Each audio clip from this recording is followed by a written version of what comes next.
The young master of the witch clan had divided all his emotions into 13 puppets. They had no memories and understood only killing. Once they wiped each other out, he would be free from all emotional bonds and could focus on refining the sacred goo. Unfortunately, the girl was the perfect candidate for goo refinement. She had just crossed into this world when she encountered the strongest puppet, and he wanted to devour her whole. At the critical moment, the girl shouted that she was carrying his child. The man was overcome with confusion. His spirit snake emerged and threatened her to tell the truth. Yet the girl claimed he was her long-lost fiancé. In the original story, the male lead had lost his memory after an injury and fell in love with the female lead who saved him. As his fiancée, the girl had teamed up with the villain for revenge. She ended up dying in the goo pool. Strangely, the villain had then jumped into the pool himself, ending his own life. So the girl's mission was to find this villain and change his fate. She spun a lie, recounting the male lead's experiences to him as if they were his own. The man let her go but demanded proof that they were married. Hearing this, the girl threw herself into his arms and pretended to cry. She complained that he was so cold to her now, unlike before when he would sweetly kiss her. The man held her and slowly leaned in. The next moment, he shoved her away forcefully.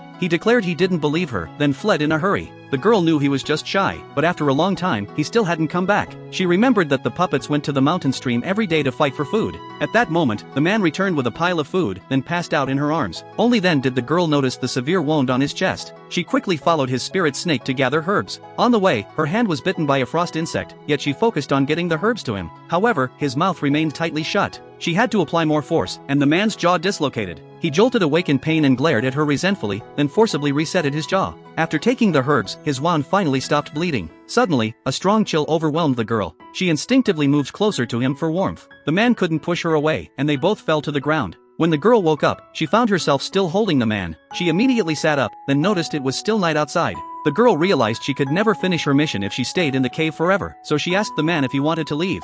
Without waiting for an answer, she said they must go, or their child would be taken as a puppet after birth. She then gently kissed him. The man was too nervous to move. The next day, he went out again to fight for food. The girl heard someone call her to the cave entrance, but she suddenly realized it wasn't the man's voice. A puppet who looked exactly like him grabbed her and told her the man would never come back. As the victor of the puppet war, he was going to devour her instead. At that moment, the man rushed back and stopped him. He was gravely wounded but didn't forget to hand the food to her. He then ordered her to leave first. However, the girl felt this might be their final meeting. When she returned to the cave, both puppets were lying on the ground, barely alive. The man apologized for failing to keep his promise of leaving the cave with her. The girl helped him up and insisted on taking him away. No matter how hard she tried, they still couldn't make it out of the cave. Two guards from the witch clan soon noticed the commotion there. They were about to devour the tasty-looking girl when they were killed instantly. With all the puppets dead, the young master awakened and revealed his final form. However, the man's obsession before his death was so burning that the last trace of emotion lingered within him. He held the girl and walked out of the cave. When she opened her eyes again, the man before her was now the young master himself.